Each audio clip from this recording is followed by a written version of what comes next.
Aujourd'hui, Chantal et moi vous proposons une réponse courte à une question qui nous est fréquemment posée en lien avec le plancher pelvien.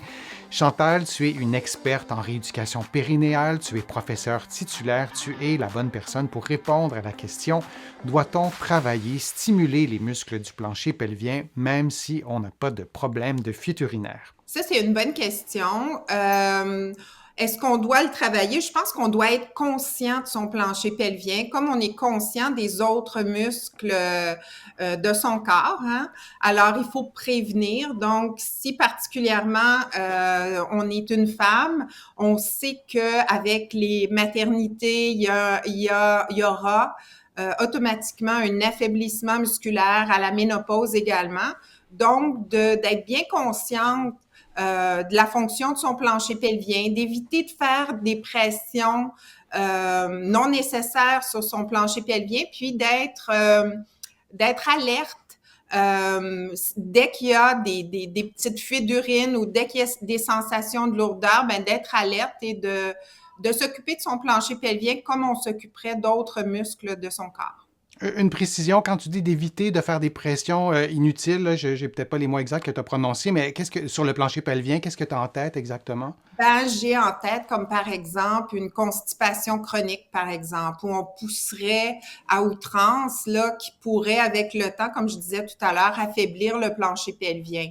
Il y a certains sports qui, s'ils sont faits là, de façon très, très, très intensive, pourraient également affaiblir le plancher pelvien. Je pense à des sports de saut très intensifs. Donc, d'être alerte au fait que ben, peut-être l'activité que je fais met trop de pression sur mon muscle. Je commence à avoir quelques symptômes, ben, je vais essayer de balancer ça. Moins faire de pression, mieux normaliser ou contrôler la fonction de mon plancher pelvien. Puis pour peut-être ajouter à la réponse à la question en fait de Brigitte, doit-on travailler le plancher pelvien même si on n'a pas de problème de fuite? En fait, ce que tu disais, c'est qu'il faut connaître ces muscles-là, il faut être capable de les contracter. Ici, on essaie de faire des exercices comme ça par soi-même, puis on n'arrive pas à contracter, on trouve rien, on trouve pas nos muscles. C'est peut-être un petit signe qu'on a besoin de s'occuper de cette région-là. Est-ce qu'on peut dire ça comme ça?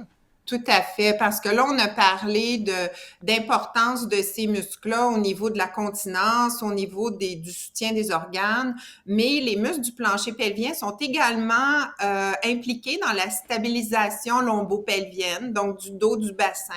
Donc, c'est des muscles qui sont quand même là, qui ont une importance là certaine au niveau là, du corps. Donc, si on s'aperçoit là, qu'il y a quelque chose qu'on n'est pas vraiment capable de les contracter, ça vaudrait la peine de s'informer.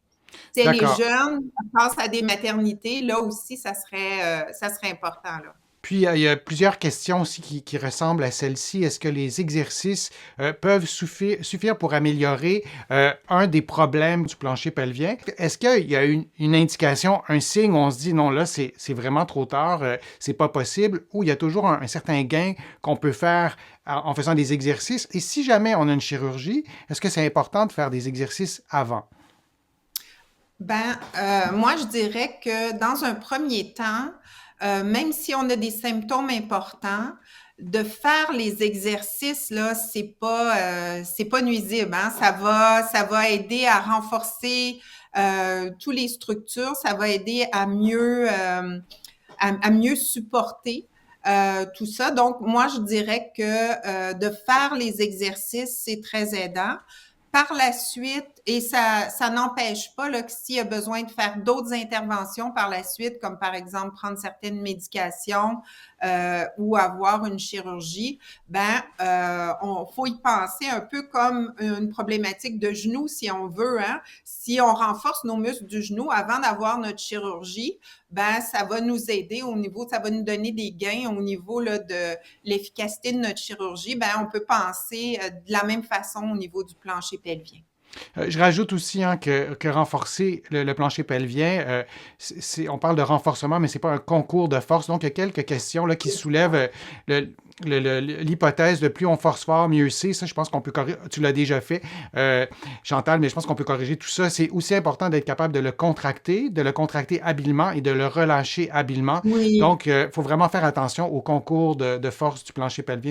C'est pas ça l'objectif non, tout qu'on à fait. veut.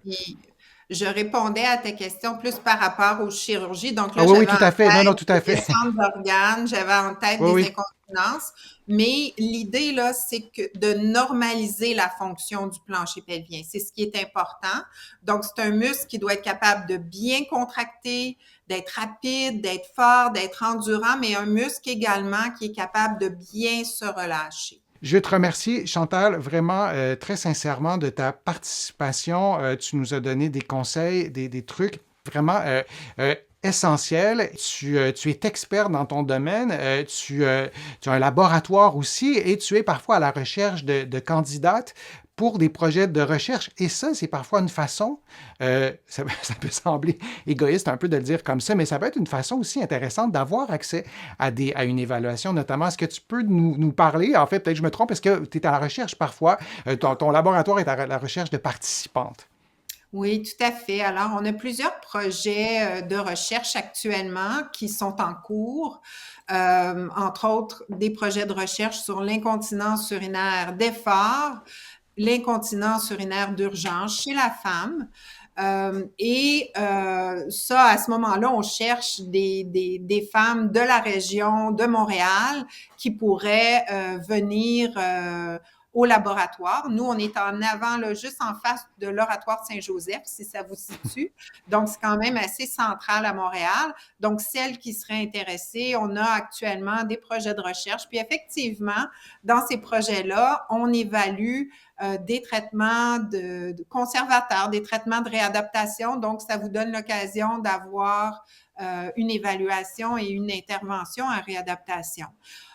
On est en train de monter des projets de télé-réadaptation et des projets également d'une application mobile qui est tout prête et qui va être testée prochainement. Donc, si on a des gens qui viennent un peu de l'extérieur, mais qui sont intéressés peut-être à en savoir plus sur la télé-réadaptation, donc vous pouvez être même très loin de chez nous, puis vous pouvez le faire, ou l'application mobile aussi, ça peut se faire de l'extérieur. Ben, écrivez-nous. Je pense que Denis, tu vas mettre les coordonnées du laboratoire, puis les gens pourront Exactement. Je vais mettre les liens et je vais les mettre à jour aussi s'il y a des nouvelles, si vous avez des nouveaux projets et vous recherchez des participantes. Et je répète, hein, toi, tu as ces projets de recherche-là et il y en a certainement dans votre coin de la francophonie, peu importe dans quel pays vous êtes. On oublie ce côté-là,